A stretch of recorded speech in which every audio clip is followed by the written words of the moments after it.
Hello and welcome to another second look at those stories. Today we're going to look at the newspaper, the physical paper. I don't have any here. The kind that used to come to your door once a day, probably in our lifetimes, but it used to be sometimes twice or three times a day, that would tell you what was going on. The original form of communication in this country after we got rid of town criers, which I actually don't know if those ever existed in the United States. I've never heard of one, but I'm sure they were around. Now, until very recently in the United States, newspapers were delivered to most houses every day. It's how you got the news.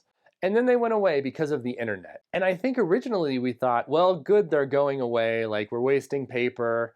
This isn't the best way to receive the news. But I've been thinking about it, and I think actually it was a great setup. We were lucky to have the newspaper, and everything's gotten a little worse since the newspapers went away.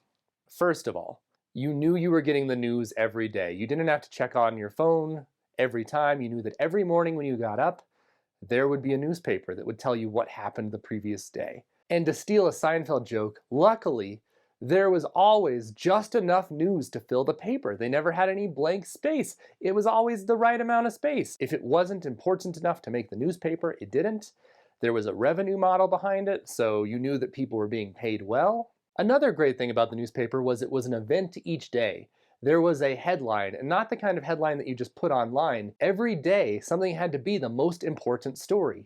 Now, something only has to be the most important story for a few hours, and then it will change over on the website, because people don't want to see the same most important thing every time they go on the website.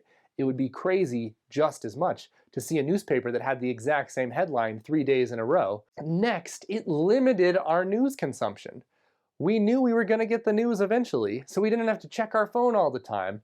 And now we're getting too much news. And it actually turns out that people that only check the news once or twice a day are usually more informed than people that check the news all of the time, because most of our online news gathering is being manipulated or it's changing, so you're seeing first drafts of stuff that will be fully formed if it was in the newspaper. So basically, I think we should all go back to only getting the news once or twice a day. And in physical form, you can't click on a link to find out more. Unfortunately, of course, the internet ruined the newspaper. The advertising model fell apart. Now there are these huge conglomerates that are eating up newspapers, so there are fewer and fewer voices that are telling us what we need. One of the downsides of the newspaper was that they were not very diverse, and you weren't getting a lot of viewpoints. That's one of the positive developments of the internet. But the way we're doing news now doesn't make a lot of sense. Wouldn't it be great if it just showed up once or twice a day, and then we didn't worry about it the rest of the time?